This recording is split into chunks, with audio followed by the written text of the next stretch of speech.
Good morning to all of you. मैं मोनिका स्वागत करती हूँ आप सभी का आपके अपने परिवार एग्जामपुर में। आईएएस पीसीएस बाय एग्जामपुर पर सभी छात्रों का बहुत बहुत स्वागत है। यहाँ पर हम लोगों ने अपना लास्ट क्लास में बैंकिंग नामक चैप्टर हम लोग कर रहे थे, तो बैंकिंग से रिलेटेड कुछ आगे इश्यूज हम लोग बढ़ाएंगे। ठीक है, बैंकिंग से ही संबंधित कुछ अन्य मुद्दों पर आज हम बात करेंगे। हमने यहाँ पर आप लोगों के साथ रेपो, रिवर्स रेपो यानी कि जो एक प्रकार से मौद्रिक नीति को निर्धारित करने वाली दरें होती हैं, उन दरों पर हमने यहाँ पर आप लोगों के साथ बातें करी थी। ठीक है, तो आई होप कि आपको वो बातें समझ आई होंगी। नहीं समझ आई अगर किसी छात्र को तो वो यहाँ पर बता सकता है। ठीक है, और आप लोग अच्छे से क्लासेस कर भी रहे होंगे। ऑलमोस्ट सारी क्लासेस चल रही हैं। बहुत सारे इंटरेक्टिव सेशंस लेके आए जा रहे हैं, चाहे वह यूपीएससी में कह दें या फिर स्टेट पीसीएस में उनको लाया जा रहा है। आज भी काफ़ी सारी क्लासेस हैं। नोट्स कैसे बनाएं, ऑप्शनल कैसे सेलेक्ट करें, किस तरीके से आप लोग अपनी तैयारी को और बूस्ट कर सकते हो, जीएस 1 का पेपर क्या है, सिलेबस क्या है, कितने मार्क्स का होता है, क्या पैटर्न है, डिफरेंट स्टेट्स के हम ये भी चीज़ें ला चुके हैं। ठीक है, आप लोग जरूर उन्हें निरंतर देख रहे होंगे, ऐसा मेरा विश्वास है आप लोगों से। ठीक है, क्लासेस में एक दो दिन से कुछ यूट्यूब के अपडेशन के चलते कुछ दिक्कतें चल रही हैं। आप लोग थोड़ा सा धैर्य रखें, ये हमारी या हमारी किसी भी टेक्निकल टीम का कोई खता नहीं है। क्लासेस के पीछे अगर वो बंद हो जाती है या एप्लीकेशन की क्लास होती है तो उसके पीछे पूरी तरीके से तकनीकी जो खामियां हैं यूट्यूब की तरफ से वह जिम्मेदार है। ओके जी, ममता जी, कार्तिक, दीपिका, विनी, स्वाति, आईएएस विकास चौधरी, ममता चौधरी, समृद्धि चौरसिया, राम तेज, सभी को वेरी गुड मॉर्निंग। और यहाँ पर हम अपनी क्लास को शुरू करने वाले हैं। सिद्धार्थ, कार्तिक, आनंद, प्रियंका, शिवम अपनी क्लास को शुरू करेंगे। शुरू करने से पहले आप सभी को वेरी गुड मॉर्निंग। ओके, और क्लास में कोई भी इशू आएगा आप प्लीज़ उसे बताएंगे, कोई भी दिक्कत आती है उसे बताएंगे। बीच बीच में क्लास में बातें ज़्यादा ना किया करो, ये मेरा और आपका दोनों का ही एक बहुमूल्य समय खराब होता है। राइट, यहाँ पर चलेंगे। मैंने आप लोगों को जो जो चीज़ें बताई थी एक बार थोड़ा सा यहाँ पर बता देती हूँ। बैंकिंग पढ़ाते हुए मैंने आपको बताया था कि भाई यहाँ पर एक मॉनेटरी पॉलिसी यानी कि मौद्रिक नीति की जब हम बातें करते हैं, मॉनेटरी पॉलिसी यानी कि मौद्रिक नीति की जब हम बातें करते हैं, मौद्रिक नीति की, ठीक है, मौद्रिक नीति की बातें करते समय मैंने आपको बताया था कि किस किस तरीके से क्या क्या चीज़ें होती हैं। मैंने बताया था कि भाई इसको निर्धारित करने के लिए यहाँ पर एक रेट होती है जिसे हम बोलते हैं रेपो रेट, एक होती है जिसे हम बोलते हैं रिवर्स रेपो। ये सारे ही मैंने आप लोगों को प्रभाव के साथ बताए थे। यहाँ पर मैंने आप लोगों को सीआरआर भी बताया था, एसएलआर भी बताया था, और यहीं पर मैंने आप लोगों के साथ ओएमओ, ओपन मार्केट ऑपरेशन भी डिस्कस करा था, और यहीं पर मैंने आप लोगों के साथ बैंक रेट भी डिस्कस करा था। क्या क्या इसके प्रभाव पड़ते हैं, कैसे कैसे मुद्रा की आपूर्ति प्रभावित होती है, बाधित होती है कि खुल जाती है। यहाँ पर आप लोगों को इन तमाम मुद्दों से मैंने रूबरू कराया था। किस तरीके से इसके घटने या बढ़ने से मुद्रा की आपूर्ति पर प्रभाव पड़ता है, ये तमाम चीज़ें मैंने आप लोगों को बताई थी।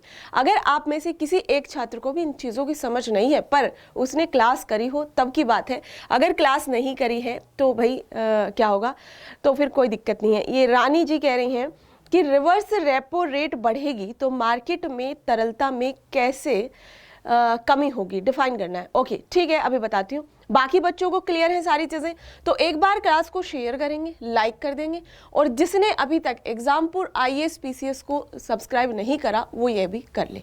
ठीक है, और यहाँ पर हम लोग अगर आप लोगों के सामने मैं बताऊँ, ये बच्ची जो कह रही है रिवर्स रेपो की बातें कह रही है, रिवर्स रेपो की बातें, रिवर्स रेपो होती क्या है ये चीज़ हमने कहा था।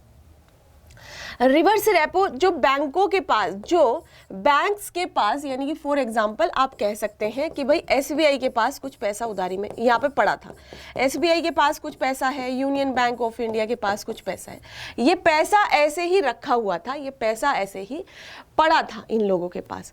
तो हुआ क्या कि इस पैसे को यहाँ से किसने उठा लिया, आरबीआई ने उठा लिया, कहा कि कुछ पैसा दो उधारी में। ठीक है, क्योंकि ये अगर अपने पास पैसा रखेंगे बैंक तो ये तो क्या करने वाले हैं, ये तो उस पैसे को बाजार में ही दे देने वाले हैं, जिससे कि फ्लो ऑफ द इनकम बढ़ जाएगा। ठीक है, ये उस पैसे को क्या करने वाले हैं, ये उस पैसे को मार्केट में ही तो देते, ये उस पैसे को किसी को लोन पर दे देते, ज्यादा पैसा था तो और कम रेट पर देते, और कम रेट पर देने से मार्केट में जो फ्लो ऑफ द मनी है, जो पैसे का जो वितरण है वो और ज्यादा बढ़ जाता। इतनी चीजें समझ आ रहे हो, रिलेट कर पा रहे हो मेरी चीजों को। मैंने कहा आरबीआई ने इनसे पैसा ले लिया, आरबीआई को इन्होंने पैसा दे दिया, कहा कि ये लो उधारी में, क्योंकि पैसा भी तो मिलने वाला है ना उधर से फिर, तो आरबीआई ने इनका पैसा क्या किया, उठा लिया। ठीक है, अब अगर ये रेट थी, अगर रिवर्स रेपो रेट थी मान लिया 4%, और एक कंडीशन है जिसमें रिवर्स रेपो रेट है 9%, ठीक है 9%, तो जब 9% करी हुई है यहाँ पर, तो ये ज्यादा पैसा इधर देंगे, ज्यादा पैसा किधर ट्रांसफर हो गया है, ज्यादा पैसा ट्रांसफर हो गया है आरबीआई की तरफ। ये चीजें क्लियर हो रही हैं, ज्यादा पैसा किधर ट्रांसफर हो गया है, कितने अकाउंट। किशन शर्मा जी, आरबीआई किसी मतलब आम लोगों के अकाउंट्स नहीं खोलती है, गवर्नमेंट के ही अकाउंट्स खोलती है। मैंने कहा ये पैसा उधर चला गया, ये पैसा कहाँ चला गया, उधर चला गया। अब जब ये पैसा उधर चला गया तो बैंकों के पास पैसा कम हुआ कि ज़्यादा हुआ। जब बैंकों के पास पैसा कम हो गया तो बैंक जो है उसे बढ़ती रेट्स पर देंगे, यानी कि बैंक्स जो हैं उसे बढ़ती रेट पर देंगे। बाजार में पैसे की कम, बाजार में पैसे की तरलता जो है कम हो जाएगी। So simple. रानी जी समझ आ गई बात? हाँ जी ठीक है, यहाँ पर चीज़ें क्लियर हो गई आप लोगों को, यहाँ पर ये चीज़ें क्लियर हुई, रानी बताएंगी, और बाकी जो बच्चे हैं जिनको ये चीज़ें क्लियर नहीं हो रही थी वो भी इस चीज़ को बताएंगे। ये चीज़ समझ आई? या with the flow chart I will explain. बताइए, मैं इसको फ्लो चार्ट से भी एक्सप्लेन कर सकती हूँ। ठीक है बच्चे? हाँ जी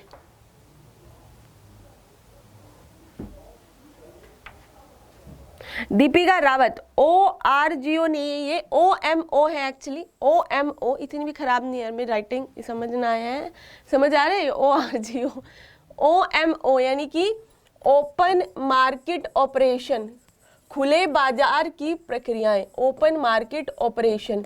ये क्या है ओपन मार्केट ऑपरेशन? खुले बाजार की क्रियाएं। जब प्रतिभूतियों को यानी कि जो गवर्नमेंट सिक्योरिटीज हैं उनको खरीदा और बेचा जाता है तो उनके इस क्रय और विक्रय को यानी कि उनके इस सेल और परचेज को ही OMO कहा जाता है। किस प्रकार से प्रभाव पड़ेगा ये चीज़ें तो आप लोगों को समझ आती होंगी। ठीक है, ये चीज़ें तो आप लोगों को समझ आती होंगी कि नहीं आती होगी?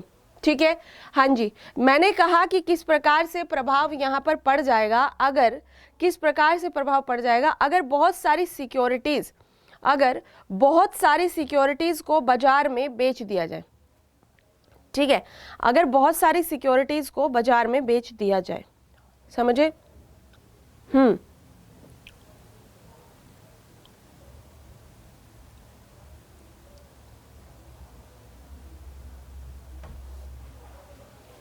ठीक है, यानी कि इसे अगर लिक्विडिटी घटानी है, यानी कि बाजार से पैसे को सोखना है तो कौन क्या करेगा? तो आरबीआई सोखना है तो आरबीआई इन्हें GSEC को यानी कि गवर्नमेंट सिक्योरिटीज को क्या करेगी? सेल करेगी कि परचेज करेगी? बताइए। यहाँ पर खूब पैसा बिखरा पड़ा है, इन बैंकों के पास खूब सारा पैसा है। अब आरबीआई ये चाहती है कि भाई ये पैसा जो है एक बैलेंस में बना रहे और यहाँ से इस लिक्विडिटी को सोखा जाए। तो ये कहेगी कि लो, आरबीआई कहेगी लो गवर्नमेंट सिक्योरिटीज खरीद लो, और जैसे ही बैंक खरीदेगा तो खरीदने के बाद बैंक को क्या मिलेगा? आरबीआई को क्या मिलेगा? पैसा। ठीक है, तो बाजार से पैसे की मात्रा कम हो जाएगी। समझ आ गई बातें आप लोगों को? जी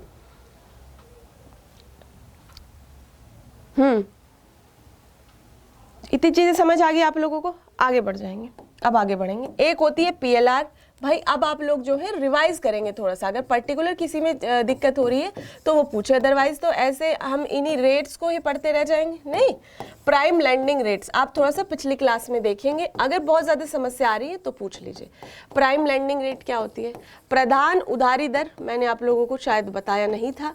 प्रधान उधारी दर ये क्या होती है? यहाँ पर जो आरबीआई है अपने सर्वप्रिय ग्राहक को, आरबीआई अपने सर्वप्रिय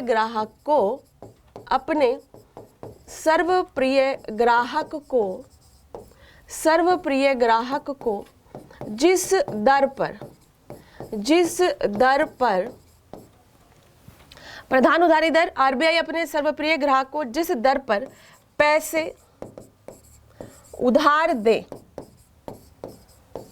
आरबीआई नहीं है यहाँ पर, बैंक है, माफी चाहूंगी, यानी कि बैंक अपने सर्वप्रिय ग्राहक को जिस दर पर पैसे उधार दे उसी को पीएलआर कहा जाता है। ठीक है, उसी को क्या कहते हैं? उसी को पीएलआर कहते हैं। क्या समझे इससे? यानी कि एक होता है कोई भी व्यक्ति, जैसे हम, आप, आम आदमी, अगर हमारे पास कोई बहुत प्रॉपर्टी है, अगर हमारे पास कोई बहुत पैसा है, तो हम बैंक के कहीं ना कहीं सर्वप्रिय ग्राहक यानी कि मोस्ट फेवरेट एक प्रकार से कस्टमर्स बन जाते हैं, और बैंक को भी हमारे ऊपर विश्वास होता है कि हम उसका पैसा रिटर्न कर देंगे।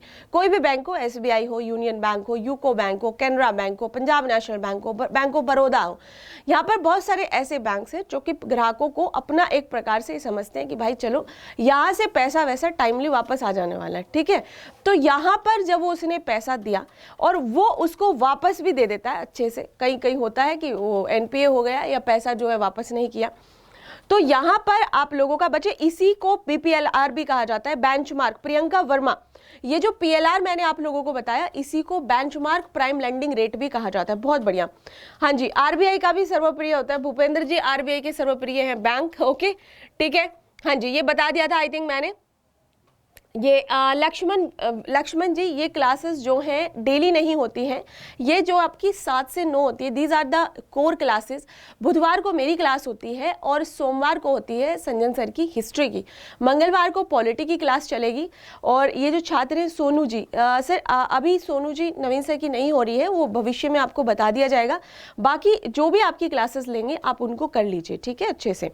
हाँ जी, मैंने यहाँ पर आप लोगों को शायद बताया होगा, बीपीएलआर भी इसी को कहा जाता है। असल में कई बैचेस चलते हैं और सेम टॉपिक चलते रहते हैं, तो ये चीज़ याद नहीं रहती है कि कहाँ पे क्या। बेंचमार्क प्राइम लेंडिंग रेट, और आपकी वीक में क्योंकि एक ही क्लास होती है इसलिए भी थोड़ा सा समस्या इस प्रकार का आ जाता है। बेंचमार्क प्राइम लेंडिंग रेट, यहाँ पर मैंने क्या कहा, बैंक अपने सर्वप्रिय ग्राहक को जिस दर पर यानी कि 2% पे दे, 4% पे दे, जो दे, उसे कहा जाता है बीपीएलआर। इतनी चीजें समझ आ गई आप लोगों को? अच्छा, बता दिया था। चलिए ठीक है, आगे बढ़ जाते हैं। अब हम यहाँ पर ये देखते हैं कि भाई बैंक्स जो है उनके कैसे कैसे प्रकार होते हैं। हम वहाँ से चलेंगे। आधे बच्चे कहते हैं कि वाणिज्यिक बैंक क्या, प्राइवेट क्या है ना, सरकारी क्या, कमर्शियल क्या, कोऑपरेटिव क्या, कैसे कैसे हुआ, नेशनलाइजेशन के क्या फ़ायदे हुए, इस तरीके की जो बातें हैं। हालांकि जो मुख्य परीक्षा आपकी होती है उसमें बैंकिंग वाले चैप्टर का थोड़ा सा कम वेटेज रहता है, पर प्रीलिम्स वगैरह में इसका बहुत वेटेज रहता है, पर पढ़ना तो हमें सारा ही पड़ेगा। ठीक है, हाँ जी, यहाँ पर अगर हम भुगतान बैंक, डिफरेंशिएटेड बैंक्स वगैरह की भी बात करेंगे, स्मॉल फाइनेंस बैंक की बात करेंगे, तो ये चीज़ें काफ़ी नई हैं। 2015 के बाद इन चीज़ों को इंट्रोड्यूस करा है। ऐसी क्या दिक्कतें पड़ गई थी, ऐसी क्या ज़रूरतें पड़ गई थी, उन चीज़ों को भी थोड़ा सा यहाँ पर देखेंगे। ठीक है, एमएसएफ भी बता दिया था। चलिए, बहुत बढ़िया भाई, फिर तो है। चलिए, हाँ जी, फिर तो बढ़िया बात है, एमएसएफ भी मैंने बता दिया। बहुत सारे बच्चों को समझ आ गया होगा एमएसएफ क्या होता है। जिसको नहीं आया वो बता दे भाई, जिसको समझ नहीं आया वो बता दें। यहाँ पर देख लेंगे, 2 हेडिंग डाल लेंगे। एक को लिखेंगे आप लोग वाणिज्यिक बैंक, ठीक है, एक को क्या लिख लेंगे आप लोग, वाणिज्यिक बैंक। और आप लोग अपना कॉलम दूसरा मार के इधर उस तरफ लिख लीजिए कि भाई ये क्या होता है, दूसरे वाले जो सहकारी बैंक होते हैं, ये क्या है आपके कमर्शियल बैंक्स। ठीक है, इनका काम ही होता है कि भाई हम ये एक प्रकार से व्यापार करने के लिए है, यानी कि व्यापार यानी कि अपना चीज़ों को किसी से पैसा ले रहे हैं, जिसके पास पैसा एक्स्ट्रा है उससे पैसा ले रहे हैं, और जिसके पास पैसा कम है उसको लोन में पैसा दे रहे हैं। ये इनका काम धंधा है। ठीक है, यही इनका काम होता है। रीना यादव जी, क्लास जो है आपको बिल्कुल किसी क्लास में ऐसा नहीं लगेगा कि आप लोगों को क्या कहते हैं, क्लासेस बीच में से हो रही हैं। बहुत हल्के से सारे टीचर्स आप लोगों को पढ़ा रहे हैं, आप लोगों के हिसाब से, जिस तरीके क्राउड है उस हिसाब से पढ़ा रहे हैं। ठीक है, वाणिज्यिक बैंक जो होते हैं बाय द पार्लियामेंट, जो भी यहाँ पर अधिनियम पारित किया गया संसद के द्वारा, उसके द्वारा इन्हें यहाँ पर गठित किया जाता है। संसद द्वारा पारित अधिनियम के तहत गठित, संसद द्वारा पारित अधिनियम के तहत गठित, इनको यहाँ पर लिख लेंगे आप लोग। ठीक है, संसद द्वारा जो भी पारित किया गया है अधिनियम, पारित अधिनियम के तहत गठित। ठीक है, अंग्रेजी वाले जो भी बालक यहाँ पर बने हुए होंगे वो भी इस चीज को देख लेंगे। उनके लिए यहाँ पर लिख देती हूँ, established bye established by the act passed by the parliament। ठीक है, यहाँ पर अपनी अंग्रेजी पर भी थोड़ा सा ध्यान देते चले। ओके, थोड़ा सा हिंदी माध्यम वाले बच्चे अब नहीं सीखेंगे तो फिर कब सीखेंगे? थोड़ी बहुत अंग्रेजी सीखनी आपको आनी चाहिए। ठीक है, हाँ जी। दूसरी अगर मैं यहाँ पर बात करूँ कि किसी भी राज्य में इन्हें खोला जा सकता है। ठीक है, किसी भी राज्य में, आप उत्तर प्रदेश की बात करें, बिहार, मध्य प्रदेश, झारखंड, इवन किसी भी डिस्ट्रिक्ट पर, इवन यहाँ पर इन्हें विदेशी जगहों पर भी इनकी ब्रांचेस को एस्टैब्लिश किया जा सकता है। यानी कि यहाँ पर मैंने क्या कहा, किसी भी राज्य में, किसी भी जिले में, देश की किसी भी हिस्से में, और देश ही नहीं अपितु विश्व के किसी भी हिस्से में इनकी ब्रांचेस को कैन ओपन। ओके, यहाँ पर क्या लिख लेंगे, ये देश में, अगर आपको ये इस तरीके की चीज़ें MCQs वगैरह में परेशान कर सकती हैं। ठीक है, एनी स्टेट, किसी भी राज्य में, है ना, any district of the country, किसी भी जिले में।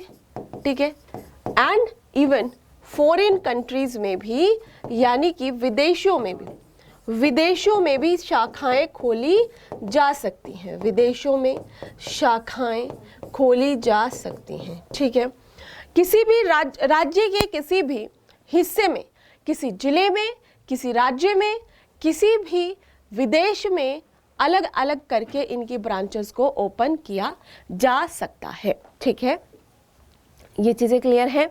हाँ जी,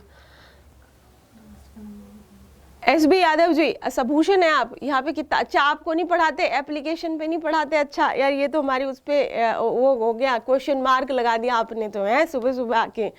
ऐसा मत कहो भाई, खराब लगता है चीज़ें। वहाँ पे नहीं पढ़ाते क्या, बताओ मुझे आप। हाँ जी, ये यहाँ पर हो गया। तीसरी अगर मैं यहाँ पर बात करूँ, लिख लीजिए आप अपनी कॉपी में, तीसरी कंप्लीटली कमर्शियल एक्टिविटी पर ही आधारित होते हैं। कमर्शियल एक्टिविटी एक प्रकार की कैसी एक्टिविटी होती है भाई, लेने को देना टाइप, है ना, यानी कि वाणिज्यिक गतिविधियों पर आधारित होते हैं पूरी तरीके से।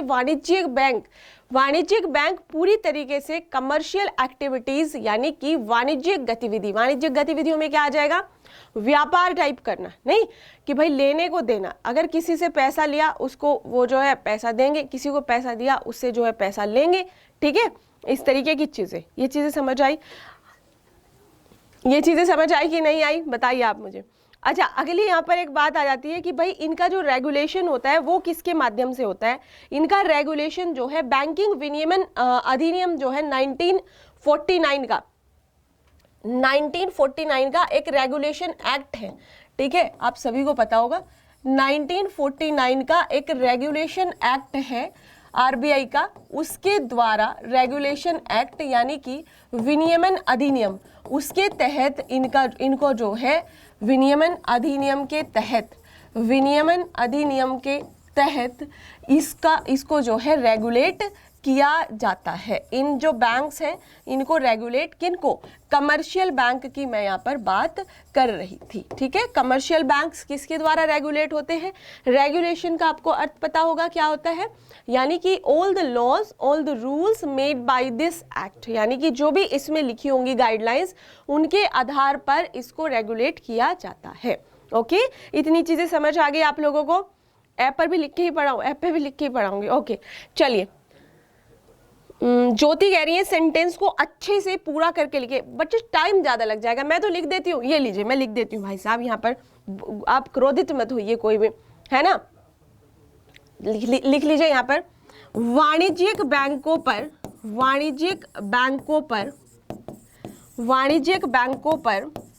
RBI एक्ट 1949 की धाराएं लागू होती हैं। दूसरे शब्दों में आप कह सकते हैं कि वाणिज्यिक bank, commercial banks, RBI regulation act लिखेंगे क्योंकि RBI एक्ट तो 1934 का था, है ना। RBI रेगुलेशन एक्ट 1949 के तहत विनियमित होता है। ठीक है, हाँ जी, ये चीजें हो गई आप लोगों की, इन चीजों को आप लोग अच्छे से देख लेंगे। आरबीआई रेगुलेशन एक्ट क्या है? आरबीआई रेगुलेशन एक्ट है 1949 का, बहुत बढ़िया यहाँ पर अमित मिश्रा जी। बच्चे एक बार क्लास को शेयर कर दीजिए, लाइक कर दीजिए। क्लासेस जो है बहुत इंपॉर्टेंट होती है, हफ्ते में एक ही दिन होती है 2 घंटे क्लास, तो इसे भी आप ऐसे लाइटली लोगे तो कैसे आप लोगों का काम चलेगा? जी, कैसे काम चलेगा फिर आप लोग का? चलेंगे अलग हाँ जी, अलग चलेंगे। अगला आ जाता है सहकारी बैंक, दूसरा लिखेंगे यहाँ पर सहकारी बैंक। सहकारी बैंक यानी कि आ जाता है आपका कोऑपरेटिव बैंक। अब अभी हमने एक चीज देखी, हमने कहा कि यहाँ पर ये जो बैंक है, ये जो बैंक है आपके कमर्शियल, ये सारे के सारे राज्यों में, सारे के सारे जिलों में और इवन विदेशों में भी इनको स्टैब्लिश किया जा सकता है, इनको स्थापित किया जा सकता है। But we are talking about the cooperative banks, ठीक है? हम यहाँ पर कोऑपरेटिव बैंक्स की बात कर रहे हैं। बैठ के मेरी बुराई कर रहे हो? बैठ के है? अच्छा, बताएं तुम्हें अभी उठ के मारेंगे इतना घंटा पे, देखना क्या हुआ।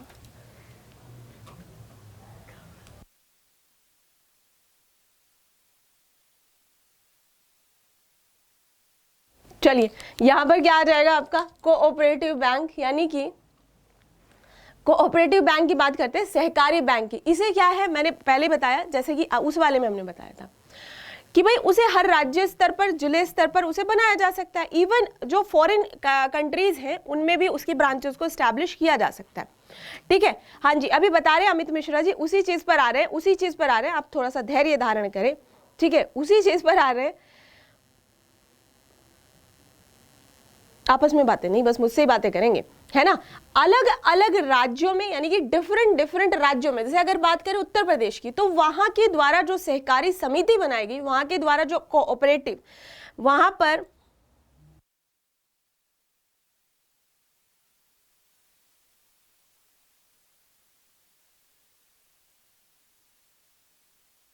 चलिए ठीक है, यहां पर देख लेते हैं कि अनुराग मान लो तुम है, नहीं तो ठीक है। यहां पर देखेंगे, लाइक कर दो भाई, मोहित कह रहा है तो कर दो भाई सब, हैं?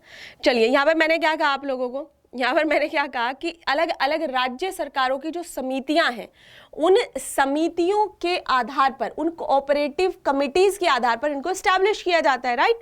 उनके द्वारा जो सहकारी समिति बनाई जाती है, उन सहकारी समितियों के आधार पर इनको स्टैब्लिश किया जाता है। कौन से बैंक्स को? अभी हमने क्या कहा था कि संसद के द्वारा जो पारित अधिनियम है, पार्लियामेंट के द्वारा जो पारित अधिनियम है, उसके आधार पर किसको किया जा रहा है यहाँ पर स्टैब्लिश? उसके आधार पर किया जा रहा है यहाँ पर ये जो आपके कमर्शियल बैंक्स हैं उनको establish. But when we are talking about the cooperative banks, तो कोऑपरेटिव बैंक्स को किसके द्वारा किया जा रहा है? जो भी राज्य सरकार, राज्यों की सहकारी समितियां हैं, cooperative societies by the state government, उनके द्वारा इनको यहाँ पर किया जा रहा है, ठीक है जी?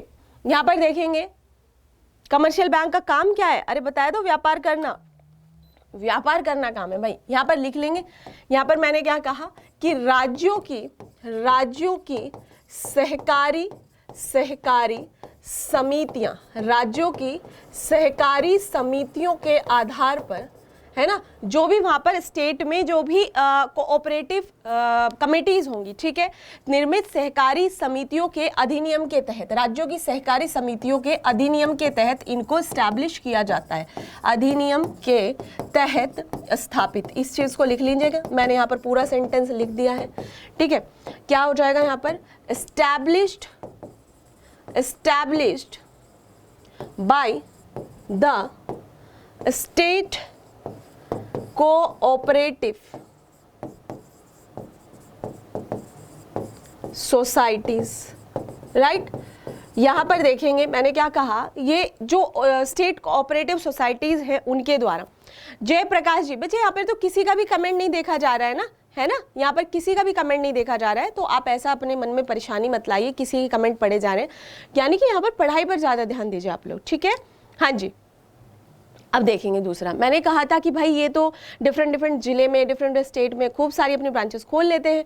यहाँ पर है कि इनका एक जो कोऑपरेटिव जो बैंक्स हैं, यानी कि सहकारी जो बैंक्स हैं, इनका एक निर्धारित क्षेत्र होता है, पहले से ही जो है फिक्स्ड एरिया होता है, ये वहीं पर अपनी ब्रांचेस को खोल सकते हैं। राज्य सरकारों के द्वारा जो समिति बनाई गई, उन समितियों ने जो भी रिकमेंडेशन दी और जहाँ पर भी ज़रूरतें पड़ी उसके आधार पर इन्होंने अपनी अपनी ब्रांचेस को खोल लेना होता है। ठीक है, इन्होंने अपनी अपनी ब्रांचेस को खोल लेना होता है। ये राज्य विशेष तक ही सीमित होते हैं, यानी कि अभी हमने देखा था कि वो कहीं पर भी अपने ब्रांचेस खोल सकते हैं। ये क्या है आप लोगों के, ये किसी भी राज्य विशेष तक। अगर हम बात करें उत्तर प्रदेश के कोऑपरेटिव बैंक की, तो वहां पर वो उत्तर प्रदेश में ही होगा, है ना। तो ये कहां पर हो जाते हैं आप लोगों के, राज्य विशेष तक ही सीमित, निर्धारित क्षेत्र होता है, निर्धारित क्षेत्र होता है। इसका मतलब अगर हम बात करें देश में, तो उत्तर प्रदेश तक ही इनको सीमित किया जा सकता है, उत्तर प्रदेश राज्य तक ही इनको सीमित किया जा सकता है। ये स्टेट स्पेशल होते हैं, इनको स्टेट में ही रखा जाता है। अभी तो देखा हमने राज्यों द्वारा निर्मित या राज्यों की सहकारी, ठीक है, जो भी राज्यों के द्वारा निर्मित होंगी सहकारी समितियां, उनके आधार पर, उनके एक्ट्स के अधिनियम के आधार पर इनको स्थापित किया जाएगा। तो ये उसी राज्य तक, ये उसी राज्य तक, स्टेट तक ही ये सीमित रह सकती है। इनके द्वारा जो गाइडलाइंस है, इनके द्वारा जो चीजें हैं, इनको यहाँ पर कराया जाता है। ठीक है, हाँ जी, ये इतनी चीजें समझ आ गई आप लोगों को। सहकारी बैंकों पर अधिनियम की कुछ धाराएं लागू होती है, यानी कि यहाँ पर अगर मैं बात करूं, अगर मैं यहाँ पर बात करूं कि इसमें आरबीआई का जो कंट्रोल है, आरबीआई का जो नियंत्रण है, आरबीआई का कंट्रोल या नियंत्रण बहुत ही लिमिटेड है। अगर मैं ये लाइन लिख दूं तो ये गलत नहीं होगी, यानी कि the control of the RBI is very limited because यहाँ पर कहा कि इसकी कुछ धाराएं ही यहाँ पर लागू होती हैं, सभी धाराएं लागू नहीं होती हैं। तो जब ये कह दिया कि सारी धाराएं यहाँ पर लागू नहीं होंगी, तो जब सारी धाराएं लागू नहीं हो रही हैं, तो यहाँ पर नियंत्रण कैसा हो गया, यहाँ पर नियंत्रण हो जाता है आप लोगों का एक प्रकार से लिमिटेड। ये शिक्षा टेक्निकल बाहर जी, क्या हो गया भाई, बाहर आई थी तुम्हारे आने से, तो अब क्या दिक्कत हो गई तुम्हें? चलिए, यहाँ पर ये चीजें समझ आ रही है, नहीं आ रही है, एक बार बताइए मुझे, एक बार बताइए।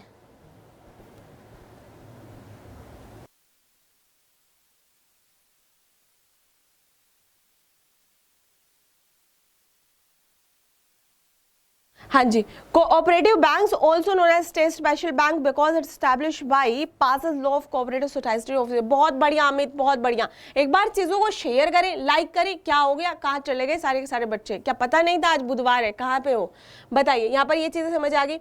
एक और यहाँ पर बात देखेंगे, ये भाई एक प्रकार से क्योंकि कोऑपरेटिव है यानी कि सहकारिता है, तो ये एक अलग ही कॉन्सेप्ट पे काम करते हैं।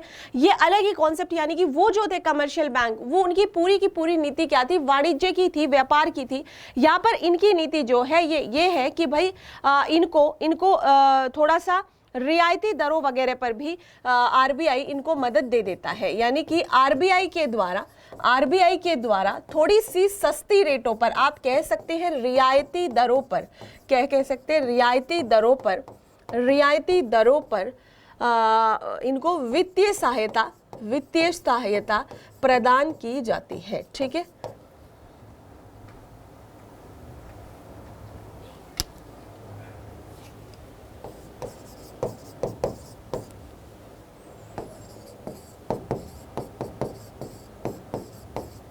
मतलब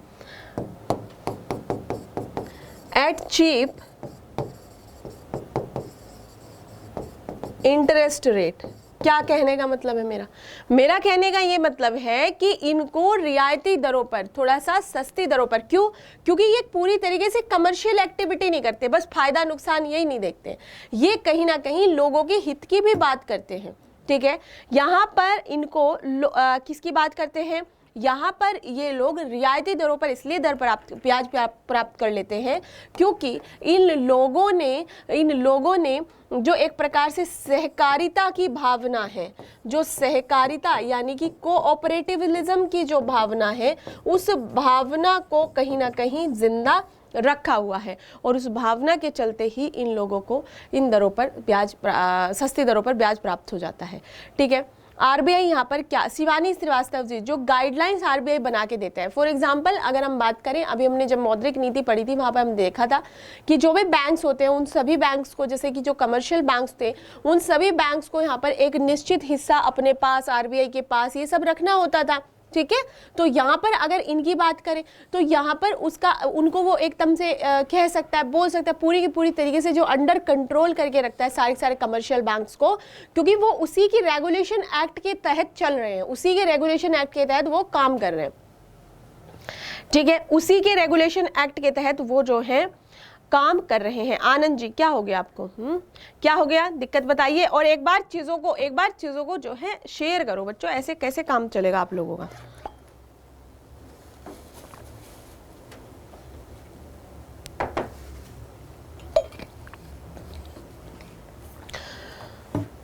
हाँ जी, यूपीएससी के लिए ये क्लास और काहे के लिए नहीं है, ठीक है।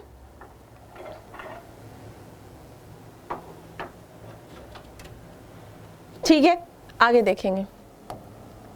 अभी मैंने बताया आप लोगों को कि जो कमर्शियल बैंक्स होते हैं वो किस लिए होते हैं, वाणिज्यिक बैंक अपना लाभ देखने के लिए होते हैं। वाणिज्यिक बैंक में दोनों तरीके के बैंक्स हो सकते हैं, उसे आप कह सकते हैं पब्लिक बैंक्स भी, यानी कि पब्लिक बैंक्स भी हो सकते हैं, यहाँ पर सार्वजनिक बैंक जिसे कहा जाएगा, क्या कहा जाएगा, सार्वजनिक बैंक जिसे कहा जाएगा, ओके, सार्वजनिक बैंक।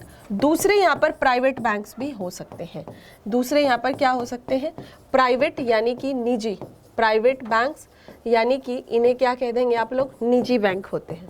बहुत ही वैसी जानकारी है, यानी कि सबको पता होना चाहिए। वाणिज्यिक बैंक क्या है, जो 1949 के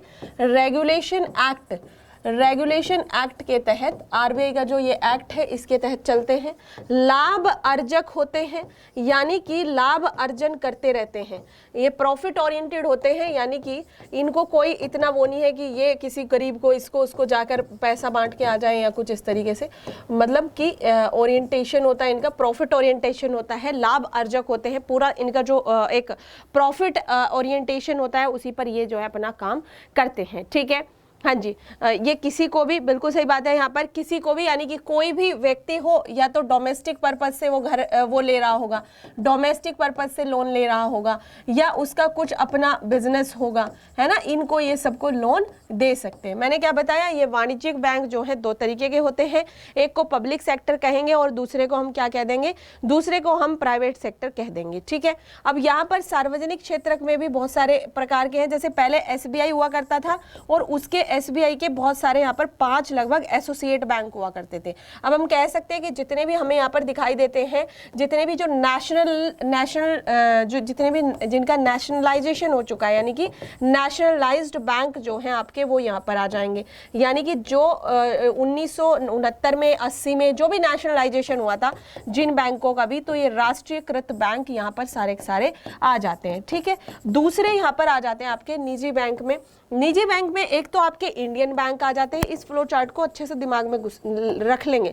इंडियन बैंक यानी कि भारतीय बैंक आ जाते हैं, भारतीय बैंक, और कुछ विदेशी बैंक आ जाते हैं, यानी कि फॉरेन बैंक। इनमें जो प्राइवेट बैंक है इनमें कुछ फॉरेन के बैंक आ जाते हैं, यानी कि विदेशी बैंक आ जाते हैं। क्या क्या उदाहरण होंगे, क्या क्या नहीं होंगे, वो मैं अभी इसमें आप लोगों को बता देती हूँ, ठीक है।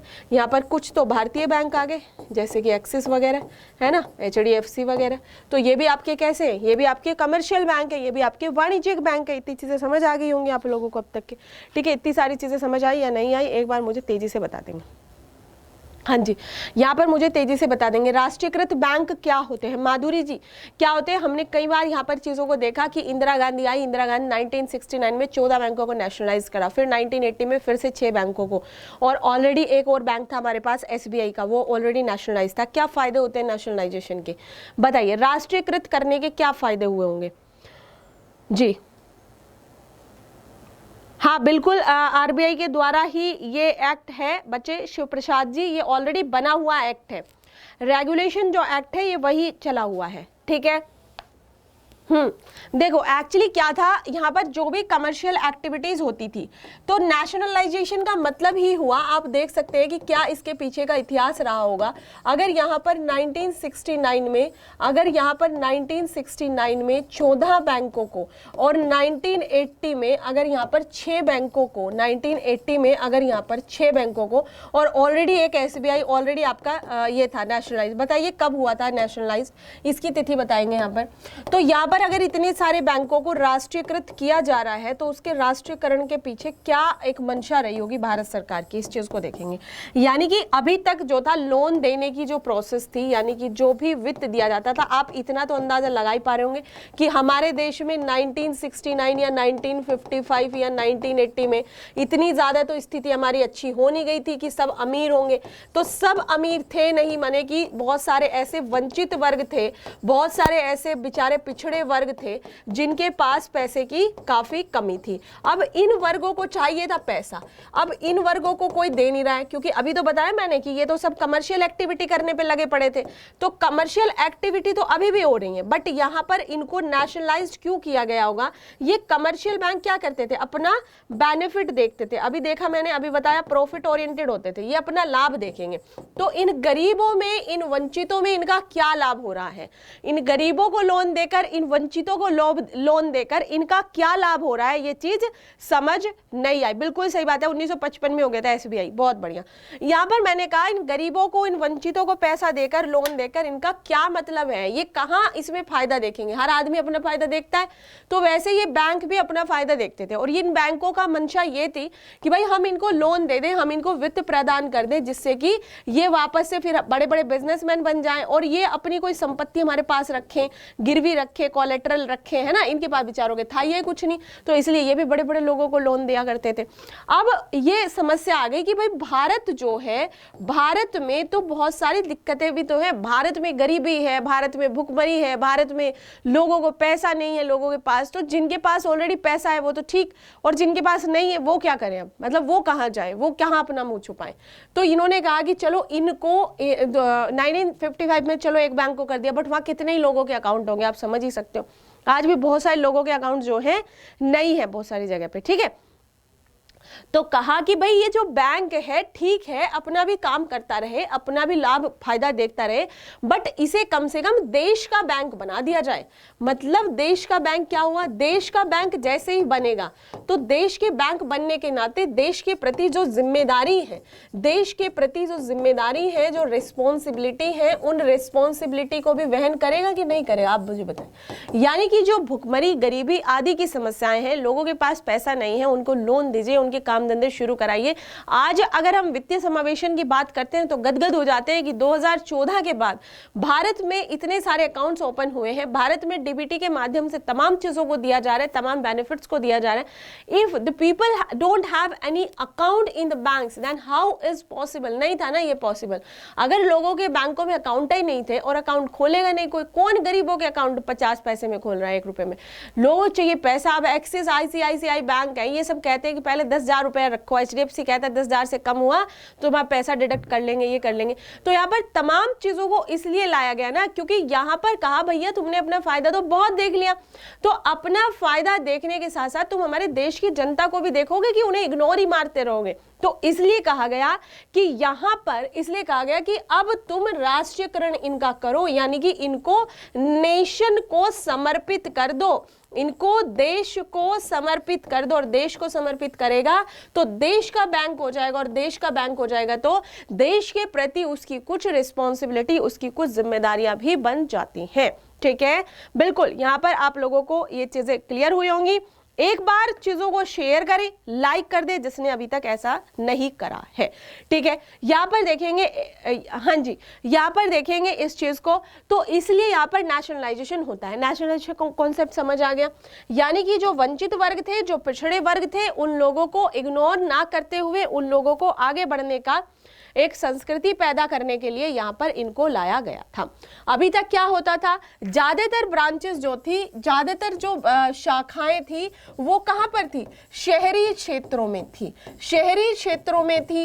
और शहरी क्षेत्रों में होने कौन रहता है भाई? शहरी क्षेत्रों में बड़े बड़े व्यवसायी यहाँ पर रहा करते थे, तो उन्हीं लोगों के अकाउंट यहाँ पर हुआ करते थे, उन्हीं बिजनेसमैन के अकाउंट यहाँ पर हुआ करते थे। ठीक है, तो यहाँ पर अगर हम बात करें तो इन सभी बैंकों पर ओनरशिप किसकी थी? इन सभी बैंकों पर जो स्वामित्व था, जो स्वामित्व था वो बड़े बड़े बिजनेसमैन का था, वो बड़े बड़े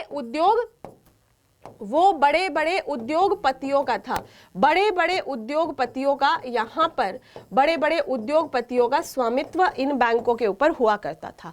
ठीक है, क्योंकि ये उन्हीं में इंटरेस्ट लेते थे, ये उन्हीं को लोन देते थे, ये यहाँ पर। ठीक है, अब क्या हुआ? बिल्कुल सही बात है भूपेंद्र, यहाँ पर आप लोगों का एकदम सही सोच है कि भाई ग्रामीण क्षेत्रों में कैसे, बिल्कुल अभी तक भी पासबुक नहीं दी, बताइए।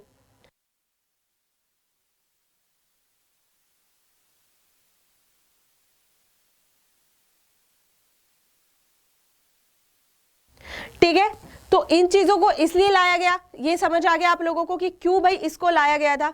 ठीक है, क्यों लाया गया था? नेशनलाइजेशन समझ आ गया, नेशनलाइजेशन समझ आ गया आप लोगों को? हाँ जी, क्यों किया गया नेशनलाइजेशन समझ आ गया कि नहीं आ गया, मुझे बताइए। यानी कि सार्वजनिक स्वामित्व के लिए, सार्वजनिक यानी कि पब्लिक ओनरशिप के लिए। पब्लिक ओनरशिप जब आएगी तभी तो लोगों का भला कल्याण होगा कि नहीं होगा, बताइए। हाँ जी, तो इसलिए नेशनलाइजेशन को लाया गया था। अब अगर हम 1980 में नेशनलाइजेशन की बात करें, 1980 का जो राष्ट्रीयकरण था उसमें भी क्या था? उसमें भी यही था कि भाई जो भी आर्थिक विषमता है, जो भी हमारे यहाँ पर एक डिस्क्रिमिनेशन आया हुआ है, आर्थिक विषमता का मतलब ही होता है कि कुछ लोगों के पास तो बहुत सारे अकाउंट्स हैं, कुछ लोगों के पास तो खूब पैसा है, कुछ लोगों के पास पैसा ही नहीं है, उनके बैंक में अकाउंट नहीं है, बैंक उनमें इंटरेस्ट नहीं दिखा रहे, बैंक उनमें उन्हें लोन नहीं दे रहे हैं। ठीक है, तो 14 बैंक तो ऑलरेडी हो गए थे, अब उनके क्या क्या नाम थे आप लोगों से नहीं पूछता है। ठीक है, आर्थिक विषमता को दूर करने के लिए, आर्थिक विषमता को दूर कैसे किया जाएगा? जब तमाम तरीके की पृष्ठभूमि के लोगों को लोन जैसी व्यवस्था मुहैया कराई जाए, तमाम पृष्ठभूमि में क्या आ जाएगा? जितने भी आपके डिप्राइव्ड हैं, जितने भी आपके गरीब हैं, जितने भी आपके पिछड़े लोग हैं, जितनी भी आपकी इस प्रकार की माने महिलाएं हैं, इन सबका बैंक में अकाउंट खुले, और अकाउंट होने के, ओपन होने के साथ साथ ही इनको तमाम फैसिलिटी यानी कि ऑल फैसिलिटी भी वहां पर मुहैया कराई जाए। जैसे जैसे इनको फैसिलिटी मिलेगी वैसे वैसे ये भी एक प्रकार से, वैसे वैसे ये भी स्मूथली अपने आप को क्या कर पाएंगे? ये भी अपने आप को इंडिपेंडेंट बना पाएंगे, ये भी अपना जो है एक प्रकार से ये भी अपना आत्मनिर्भर हो पाएंगे। और आत्मनिर्भरता के साथ साथ ही यहाँ पर क्या आ जाएगा? यहाँ पर जो एक प्रकार की बूस्टिंग वाली जो भावना है वो इनके अंदर आ जाएगी। हाँ जी,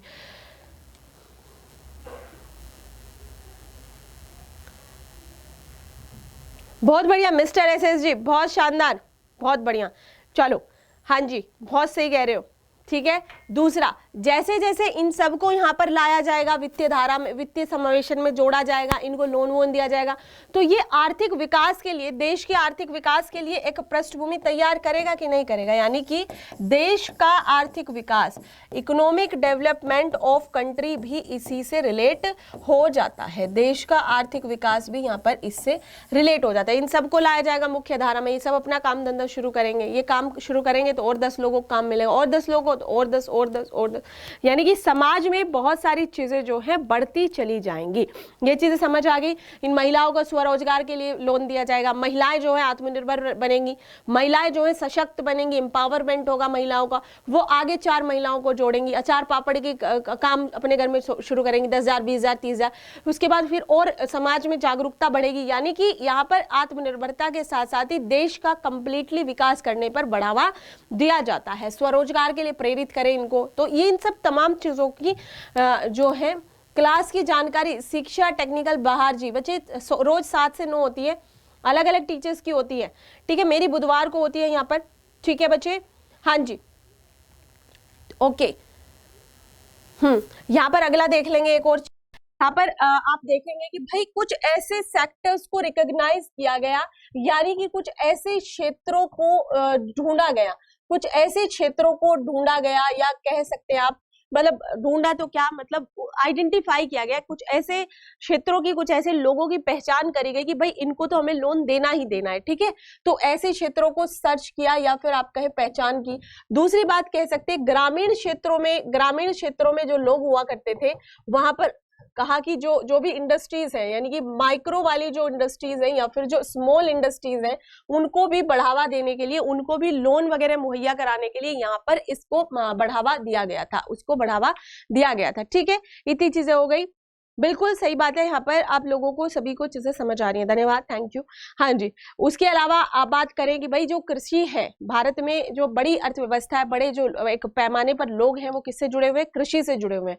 तो कृषि अर्थव्यवस्था यानी कि कृषि की तमाम जो एक्टिविटीज थी, उन एक्टिविटीज को भी यहाँ पर लोन देके बूस्ट करा गया और कृषि से संबंधित लोगों को काफी लोन मुहैया कराया गया, यानी कि कृषि को प्राथमिक सेक्टर में रखा गया, कृषि को प्राथमिकता के आधार पर, ठीक है। कृषि क्योंकि रीढ़ हुआ करती थी, नींव हुआ करती थी, कृषि को प्राथमिकता के आधार पर रखते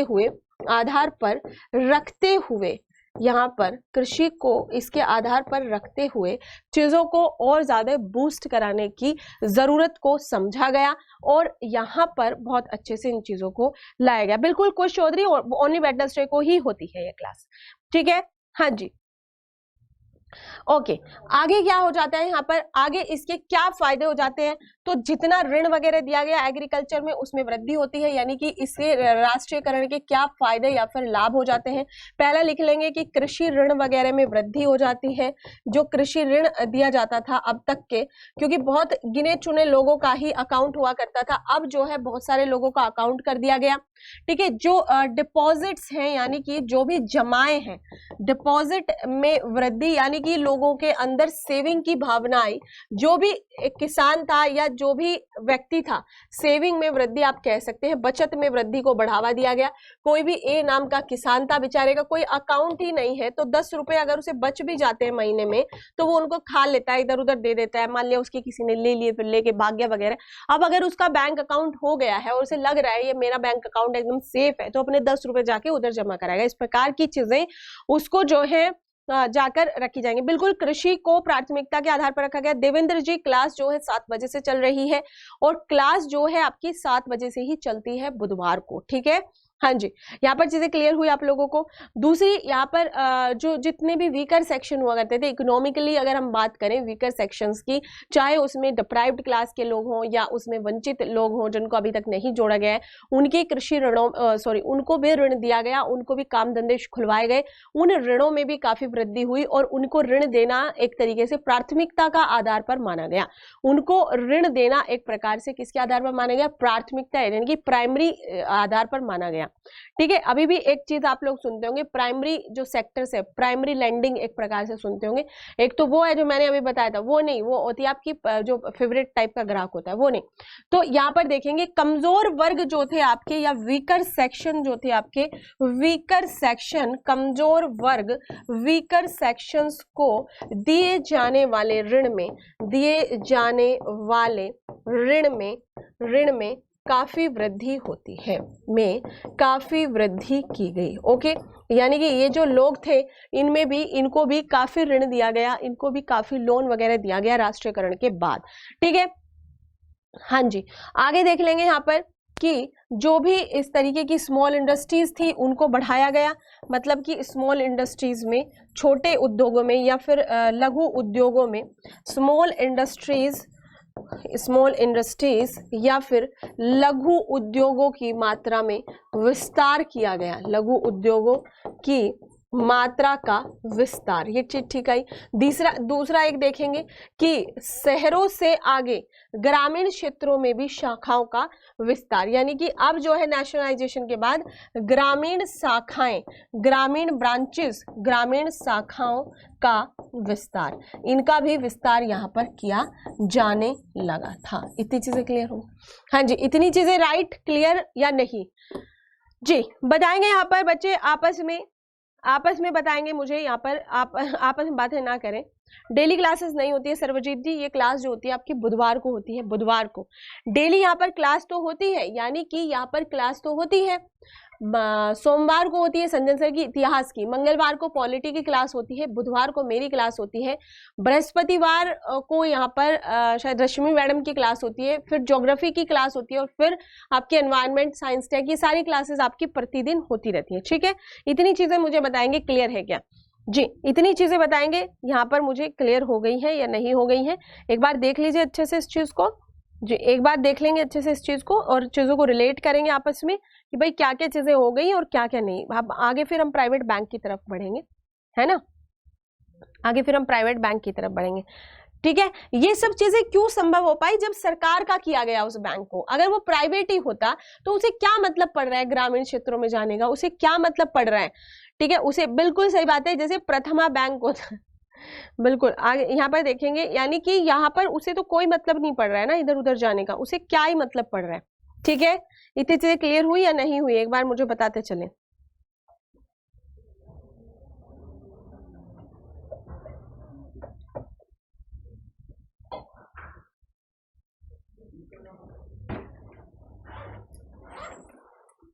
ठीक है, क्लियर है, एक बार चीजों को शेयर भी कर दीजिए, लाइक कर दीजिए जिसने नहीं करा, और आईएएस पीसीएस बाय एग्जाम्पल को सारे के सारे छात्र जो है सब्सक्राइब कर लेंगे अच्छे से।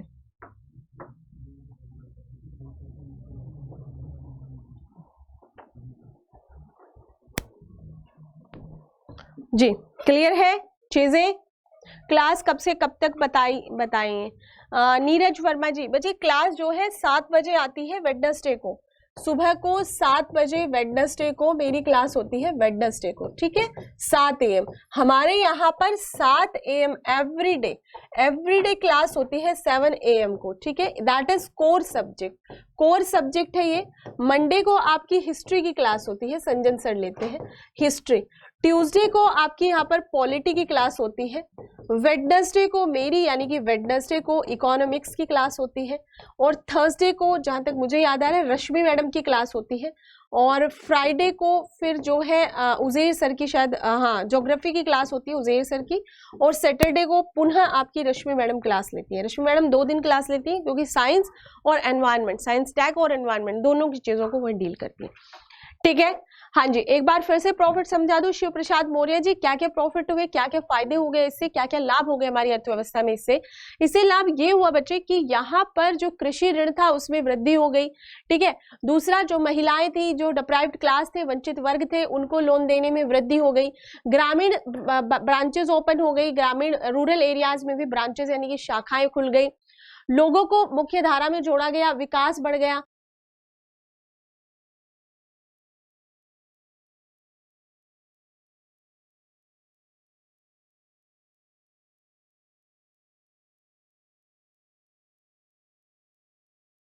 ठीक है, यहाँ पर मैंने क्या बताया आप लोगों को, ये कब से शुरू होती है इको क्लास, ये कब से शुरू की?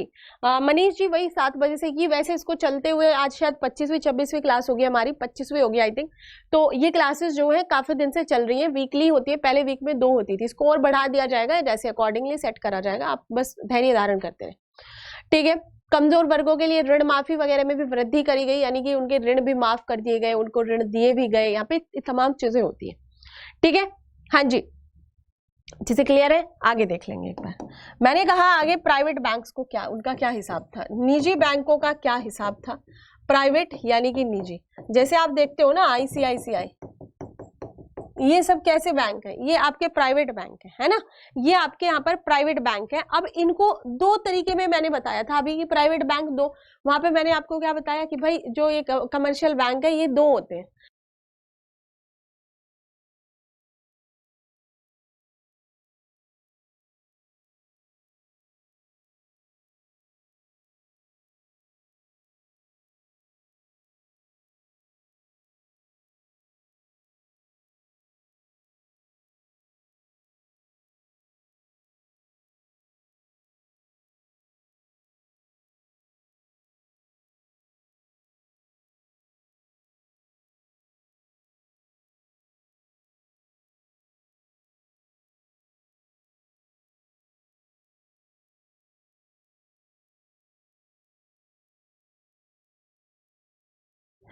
हाँ जी, यहाँ पर क्या हो गया, करंट अफेयर्स की क्लास क्यों रुक गई बच्चे? यहाँ पर करंट अफेयर्स की क्लास या बाकी क्लासेस में क्या हो गया है दिक्कत, तो यूट्यूब की तरफ से कुछ चीजें आ रही हैं, ठीक है, यूट्यूब की तरफ से कुछ चीजें आ रही हैं, जिन चीजों को, जिन अपडेशन के चलते यहाँ पर इन क्लासेस को रोक दिया जा रहा है। हम कुछ नहीं कर रहे हैं, हमारे यहाँ से कोई भी कुछ नहीं कर रहे हैं, ठीक है, तो आप परेशान मत होइए, ये वाली चीजें जो है हमारी तरफ से नहीं रुक रही हैं। ओके, हाँ जी, वॉइस आ रही है ना? अभी क्लासेस कंटिन्यू होंगी, नए से ही स्टार्ट होंगी, कोई दिक्कत नहीं है। इंडियन बैंक जो मैंने बताया आप लोगों को, आवाज आ रही है नहीं आ रही है? आवाज आ रही होगी ना? अभी अभी बताइए मुझे, आवाज आ रही है?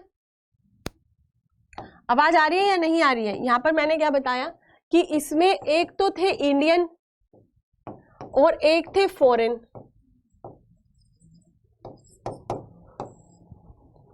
आवाज आ रही है? ओके। अब इंडियन में भी दो तरीके के, एक को हम कहते हैं ओल्ड बैंक्स, पुराने बैंक 1990 से जो पहले खुल गए थे, ठीक है। दूसरे आ गए यहाँ पर नए बैंक जो बाद में खुले, न्यू बैंक्स। लिख लेंगे, इसको लिख लेंगे ताकि आप लोगों को पता रहे, सारी चीजें पिक्चर क्लियर होती रहे, ठीक है। यहाँ पर पिक्चर आप लोगों को क्लियर होती है। ओल्ड बैंक कौन से थे? 1990 से पहले ही गठित हो गए थे ये, है ना? हाँ जी बिल्कुल, यहाँ पर 1990 से पहले गठित हो गए थे ये बैंक, यानी कि 1990 से पहले गठित। दूसरा, जब नेशनलाइजेशन हुआ तो इन्हें कहा कि राष्ट्रीयकरण के बाद ये ऐसे बैंक थे कि राष्ट्रीयकरण के बाद ये सरकारी नहीं बने, राष्ट्रीयकरण के बाद भी इनकी जो ओनरशिप थी, इनका जो स्वामित्व था, वो किसी निजी हाथों में रहा, यानी कि किसी प्राइवेटली ओन्ड पीपल के पास ही ये रहे, प्राइवेटली ही रहे ये, यानी कि किसी ने भी, जैसे मान लिया मैंने कहा कि मुझे दे दो एक बैंक, ठीक है, तो इन्हें क्या कहा गया, इन्हें प्राइवेटली हाथों में ही रहने दिया, प्राइवेट हाथों में ही रहने दिया इनको, इनका स्वामित्व निजी हाथों में ही रहने दिया। ऐसा क्यों किया गया? अब इन्हें निजी हाथों में इसलिए रखा गया क्योंकि ये बहुत छोटे थे, जैसे धनलक्ष्मी बैंक, ठीक है, निजी हाथों में रखा गया क्योंकि ये बहुत छोटे बैंक थे, इनको नेशनलाइज नहीं किया जा सकता था, ठीक है, यानी कि इनके क्षेत्र, इनके एरिया, इनकी पूंजी, और ये बहुत छोटा होने के चलते इनके क्षेत्र, इनकी पूंजी, इनकी जो कैपिटल पेड अप कैपिटल थी वो काफी छोटी थी, वो काफी छोटे से लेवल की थी। तो जब ये काफी छोटे से लेवल की थी तो इसलिए भाई इन्हें कहा गया कि अरे तुम तो मतलब इसी में बने रहो और तुम प्राइवेट, जैसे आप एग्जाम्पल लिख सकते हैं धनलक्ष्मी, ठीक है, कौन सा बैंक हो जाएगा? धन लक्ष्मी। सुना है कि नहीं सुना? दिवाली से अलग बैंक का नाम सुना है किसी का? हाँ जी,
ठीक है, तो यहाँ पर हमने क्या देखा, यहाँ पर हमने देखा कि भाई कुछ ऐसे बैंक थे जो बैंक पुराने बैंक थे 1990 में, जिनको 1990 से पहले जिनको स्टैब्लिश कर दिया गया। ठीक है, ये कब किया गया, 1990 से पहले इनको स्टैब्लिश कर दिया गया था।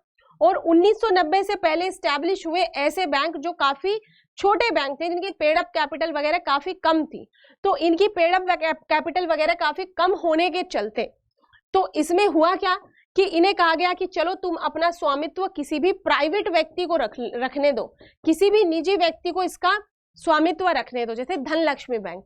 तो कहा गया कि चलो कोई बात नहीं, तुम अपना स्वामित्व रखो, सारी चीजें रखो और तुम अपना अलग ही बने रहो। दूसरे ऐसे बैंक थे जिनको हम न्यू बैंक कहते हैं, दूसरे ऐसे बैंक थे जिनको हमने क्या कहा, जिनको हमने न्यू बैंक कहना शुरू कर दिया। अब ये नए बैंक कौन से थे, इन नए बैंकों को 1990 के बाद, इन नए बैंकों को 1990 के बाद जो है स्टैब्लिश करा गया। पहली बात, आफ्टर 1990 यानी कि 1990 के बाद इन्हें स्टैब्लिश करा गया। और 1990 के बाद स्टैब्लिश्ड हुए ऐसे बैंक जिनमें कुछ अमेंडमेंट्स वगैरह भी किए गए 1993 के बाद, इनमें कुछ आर्थिक सुधारों की भी आवश्यकता पड़ी, और ये ऐसे बैंक थे जिनको यहाँ पर हम प्राइवेट बैंक कहते हैं। But private bank, new private bank, इनके जो नॉर्म्स वगैरह थे वो काफी सही थे क्योंकि 1990 के बाद इनको स्टैब्लिश करा गया था। ठीक है, तो यहाँ पर दो तरीके से हम इन बैंकों को बांट सकते हैं, दो तरीके से हमने इन्हें बांटा।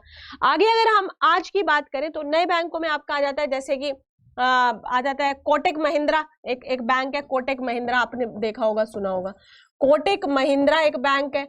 दूसरा एक बैंक यहाँ पर बहुत ही फेमस बैंक है आईसीआईसीआई, ये बैंक भी इसमें आ जाता है, आईसीआईसीआई बैंक भी इसमें आ जाता है। ये चीजें क्लियर है आप लोगों को? हाँ जी, आगे हम यहाँ पर देख लेते हैं कि आगे अगर हम आज 2014-15 के बाद बात करते हैं इन बैंकों में, यहाँ पर आगे आ जाता है 2014 के बैंक, 14 के बाद जो है स्मॉल, एक प्रकार से 2014 के बाद बैंक ने यानी कि भारत सरकार ने दो बैंकों को और लाइसेंस जारी किए हैं, और वो कौन से बैंक है इनको भी आप थोड़ा सा देख लेंगे।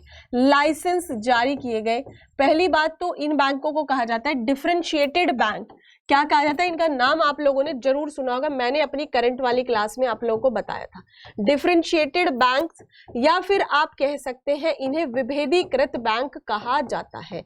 क्या कहा जाता है, विभेदीकृत बैंक इन्हें कहा जाता है। ठीक है, विभेदीकृत बैंक में दो तरीके के बैंक आते हैं, एक को कहा जाएगा स्मॉल फाइनेंस बैंक, यानी कि लघु वित्त बैंक। क्या कहा जाएगा, लघु वित्त बैंक।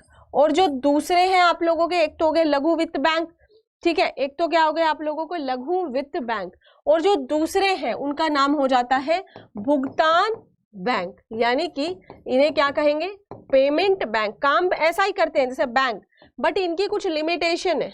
ठीक है, पेमेंट बैंक, ठीक है, पेमेंट बैंक। ये दो तरीके के बैंक 2014 के बाद स्टैब्लिश हुए हैं। 2014 के बाद दो बैंकों को, जिनको क्या कहा गया, डिफरेंशिएटेड, कई जगह आप लोग देखोगे ये भी लिखा रहेगा NICHE, निशे बैंक। ठीक है, इनको लिखा रहेगा निशे, तो ऐसा समझ के आप लोग कहीं पर ना भटक जाएं कि ये क्या आफत है। ठीक है, निशे बैंक, ठीक है, यहाँ पर क्या हो जाता है आपका, निशे बैंक यहाँ पर हो जाता है। ठीक है, यहाँ पर क्या हो जाएगा, निशे बैंक, निशे बैंक, बिल्कुल सही है।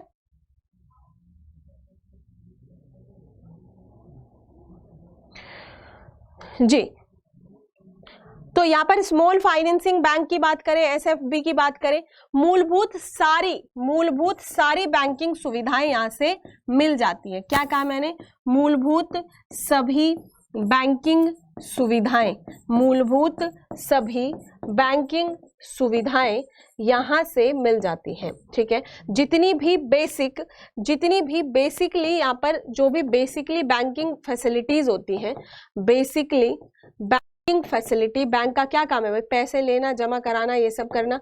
तो बेसिकली जो बैंकिंग फैसिलिटीज होती हैं वो यहाँ से मिल जाती हैं। इतनी सारी बैंकिंग फैसिलिटीज यहाँ से मिल गई लघु वित्त बैंकों से, यानी कि यहाँ पर कुछ अलग है, ये डिफरेंशिएट है, इनको डिफरेंशिएट करा गया है।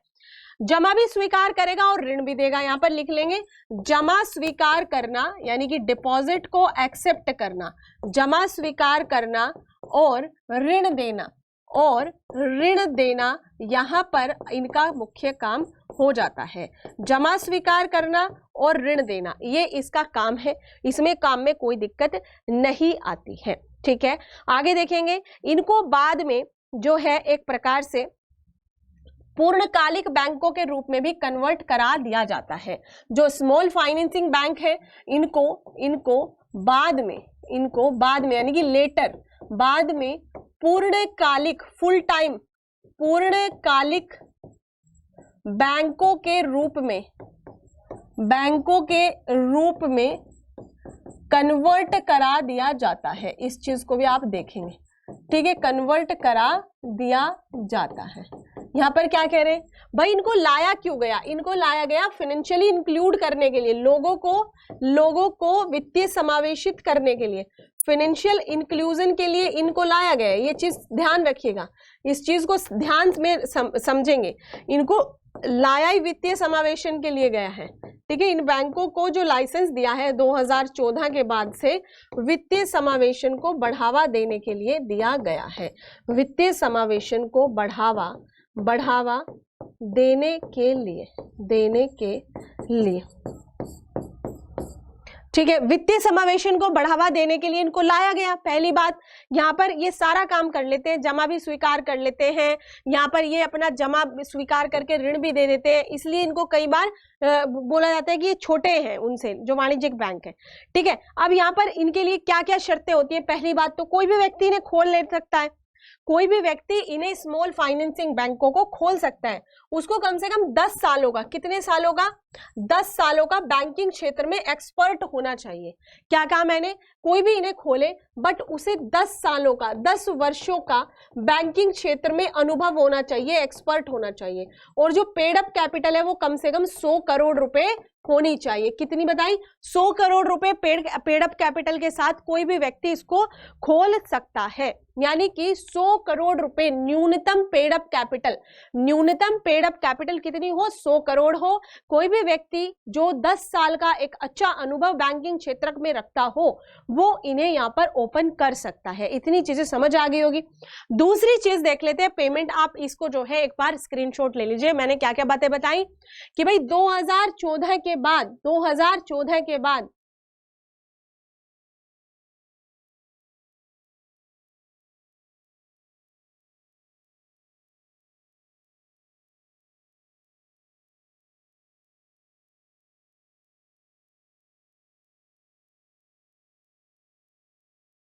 यहां पर देखेंगे 2014 में लाया गया डिफरेंशिएटेड बैंक्स, यानी कि विभेदीकृत bank for the financial inclusion, वित्तीय समावेशन को बढ़ावा देने के लिए 2014 के बाद इसको लाया गया।